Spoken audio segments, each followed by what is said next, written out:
Assalamualaikum teman-teman. Sekarang kita lanjutkan ke materi yang selanjutnya, yaitu menghitung nilai ekuivalensi dengan metode IRR dan IROR. Jadi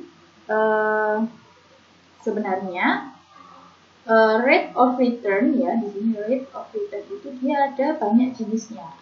Rate of return ini biasa kita singkatnya ROR atau tingkat pengembalian. Nah, ini dia ada banyak jenisnya. Yang pertama ada IRR, ya kan, internal rate of return. Nanti ada juga external rate of return. Nah, nanti juga ada yang terakhir itu adalah incremental rate of return. Kita bahas satu-satu dulu. Yang pertama adalah IRR dan IROR yang kita bahas di materi kali ini. Nah, IRR atau internal rate of return itu adalah tingkat suku bunga yang menyebabkan penerimaan itu dia akan ekuivalen dengan pembayaran. Jadi antara penerimaan dengan pembayaran itu nilainya sama, atau penerimaan dikurangi pembayaran itu sama dengan 0. Nah, jadi present worth di sini nanti dia bernilai 0 karena penerimaan sama dengan pembayaran. Nah, IRR ini menjelaskan persentase atau tingkat pengembalian unrecovered balance dari suatu investasi. Nah, jadi gampangannya, itu pada tingkat suku bunga berapa sih penerimaan itu akan sama dengan pembayaran? Nah, itulah IRR. Nah, misalkan contohnya seperti ini ya. Hitunglah IRR untuk cash flow di bawah ini. Jadi misalkan cash flow-nya tahun pertama dia mengeluarkan uang $1.000 karena dia berupa pembayaran maka nilainya negatif. Kemudian tahun ke-0 ya. Kemudian tahun pertama dia masih mengeluarkan pembayaran minus 8.000. Kemudian tahun kedua hingga tahun kelima dia mendapatkan pendapatan yang bermacam-macam jumlahnya. Nah, supaya penerimaan sama dengan pembayaran maka IRR-nya itu harus berapa? Nah, maka di sini 0 sama dengan present worth. Nah, jadi kita tambahkan semuanya ini ya,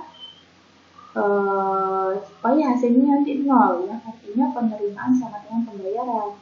Jadi minus 1.000 ya kan dikurangi 800. Nah, dikalikan tingkat suku bunga ditambah dengan 500 dikalikan dengan tingkat suku bunga ditambah 700 dikalikan dengan tingkat suku bunga.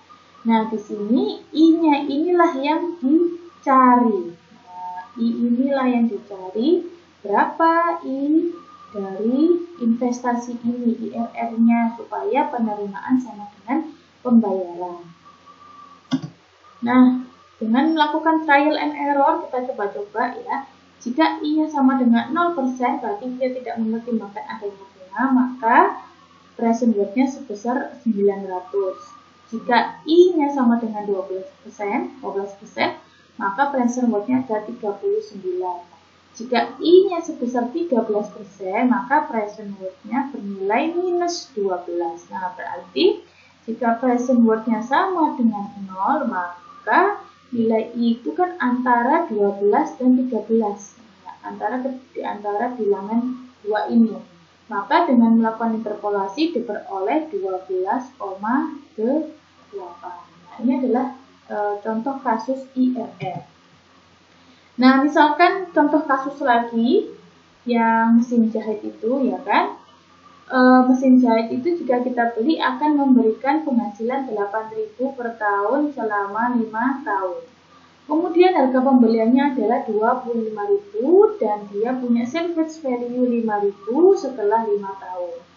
Maka kita akan menerima proyek ini. Nah, kita evaluasi menggunakan payback period jika ditetapkan 20%. Atau kita evaluasi juga dengan menggunakan IRR-nya dengan 20%. Nah, ini adalah cash flow-nya di mana ada initial cost 25.000, kemudian annual-nya 8.000 dan juga salvage value-nya 5.000 di tahun ke-5. Nah, tadi ya, supaya penerimaan sama dengan pembayaran atau present worth-nya sama dengan 0, maka kita jabarkan caranya seperti ini ya. Minus 25.000 ditambah 8.000, nah kita ubah jadi ke bentuk ke present, ditambah juga 5.000, ini bentuk future kita ubah ke present juga. Nah, yang kita carikan I di sini berapa, kan gitu ya. Dengan melakukan interpolasi, maka didapatkan hasil 21,58%. Nah, dengan IRR 21,58%, maka kita menerima proyek ini. Nah, caranya seperti ini. Jika IRR-nya lebih besar dari MAR, maka dia diterima. Jika IRR-nya sama dengan MAR, dia diterima juga, tapi tidak memberikan hasil yang cukup signifikan. Kemudian jika IRR-nya kurang dari MAR, maka dia ditolak. Nah, karena tadi kan MAR-nya 20%, jadi dia lebih besar dari MAR, maka investasi ini dapat diterima. Nah, IRR pun juga dia bisa lebih dari satu nilai. Jadi biasanya ada yang dari positif ke negatif ataupun dari negatif ke positif. Nah, misalkan contohnya seperti ini ya. Kalau konvensional kan dia hanya ada satu perubahan tanda. Dia dari negatif kemudian ke positif. Berarti hanya ada satu saja perubahan tanda. Nah, kalau non konvensional dia bisa lebih dari satu. Misalkan dia dari positif ke negatif dan ke positif lagi. Jadi dia ada 2 kali perubahan tanda. Nah, ini pun juga contohnya kalau IRR-nya itu lebih dari 1 kan. Misalkan dia awalnya dia bernilai negatif, kemudian pada IRR yang di titik ini dia menjadi positif, kemudian makin lama makin menurun, dan pada di titik IRR yang di sini dia akan negatif lagi. Ini adalah contoh-contoh kasus yang dia memiliki IRR lebih dari 1. Dan itu tadi IRR. Kita lanjut ke IROR atau Incremental Rate of Return. Jadi incremental di sini itu artinya adalah tambahan, kan? Atau kita sebutnya juga analisa ROR meningkat. Suatu tingkat bunga yang dihasilkan oleh suatu tambahan investasi awal suatu alternatif bila dibandingkan dengan alternatif lain yang membutuhkan investasi awal yang lebih rendah. Jadi di sini kalau alternatifnya itu ada banyak sekali, ya ada 4 alternatif atau 5 alternatif. Nah, metode IROR ini sangat cocok digunakan untuk kasus-kasus yang seperti itu. Jadi IROR ini disebut juga ROR marginal. Investasi tambahan disebut juga investasi marginal. Oke, caranya yang pertama adalah hitung ROR untuk masing-masing alternatif. Kemudian kita bandingkan ROR dengan nilai MAR-nya. Kalau ROR-nya kurang dari MAR, kita tidak mempertimbangkan alternatif itu lagi. Berarti kan artinya kita rugi kalau misalkan menerima investasi itu. Kemudian urutkan alternatif-alternatif yang tersisa berdasarkan besarnya investasi awal, mulai dari yang terkecil. Oke. Kemudian hitunglah penambahan investasi awal maupun penambahan aliran kas. Kita hitung seperti biasa dan kita cari IROR-nya dari peningkatan tersebut.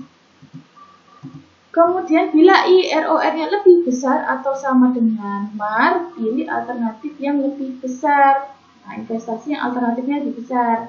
Bila IROR-nya kurang dari MAR, maka pilih alternatif yang membutuhkan biaya investasi lebih kecil. Nah, langkah ke-6 diulangi terus sampai akhirnya tinggal satu alternatif yang terbaik. Nah, itu alternatif yang berarti yang kita pilih, kayak gitu.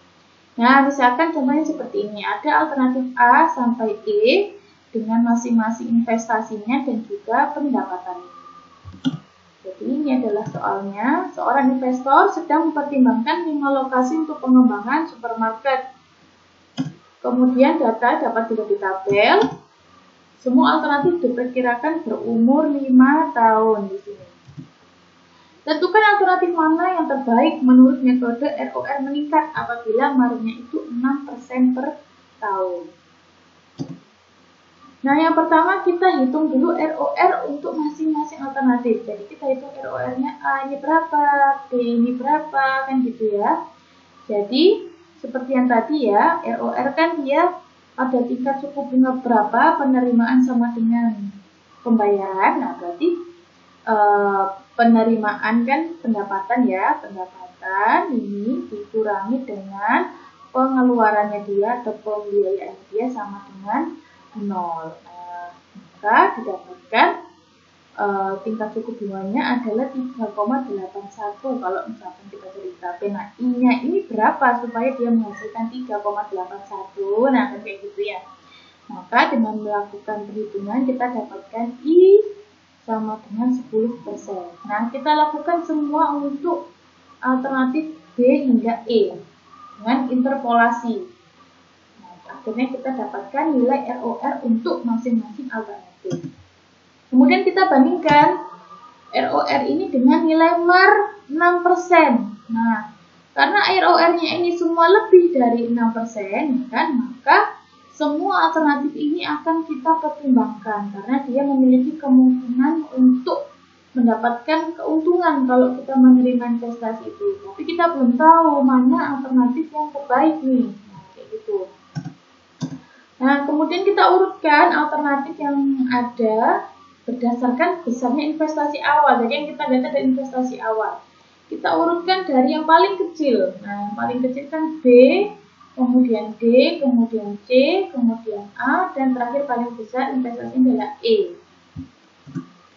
Nah, setelah itu kita lakukan langkah 4 sampai 6, kita bandingkan alternatif-alternatif dengan mencari IROR-nya. Nah, cara mencari IROR-nya, kita kan IROR tadi kan inkremental ya, berarti kita menghitung investasi tambahannya. Jadi misalkan pertama, kita bandingkan B dengan D, kita bandingkan B dengan D dulu. Ya, peningkatannya berapa? Tambahannya berapa? Oke, investasi tambahannya ada 100 juta, kemudian pendapatan tambahannya ada 25 juta. Maka IROR D dibandingkan D maka adalah 100/25 gitu kan. Dengan mencari nilai P-nya berapa dari annual yang didapatkan ini tadi. Kemudian dengan melakukan interpolasi maka didapatkan IROR-nya sama dengan 7,5. Nah, karena IROR D dibandingkan D lebih besar dari MAR, maka pilih alternatif dengan investasi yang lebih besar yaitu alternatif D. Maka selanjutnya alternatif D tidak diperhitungkan lagi. Jadi kita sekarang membandingkan D dengan C. Nah, dengan cara yang sama diperoleh IROR-nya negatif, maka pilih alternatif D lagi. Kemudian kita bandingkan D dengan A, ya kan? Dengan cara yang sama diperoleh I sama dengan 4,25. Nah, karena IROR D dibandingkan A itu lebih kecil dari MAR, maka pilih alternatif yang lebih kecil. Nah, D dibandingkan A kan tadi alternatif investasi yang lebih kecil kan D, maka kita pilih yang D. Kemudian kita bandingkan lagi D dengan E, ya kan? Dengan cara yang sama diperoleh I sama dengan 4,25. Karena IROR D dibandingkan E lebih kecil dari MAR, maka pilih alternatif dengan investasi yang lebih kecil, yaitu alternatif D. Nah, di sini dapat kita simpulkan bahwa alternatif yang terbaik adalah alternatif D.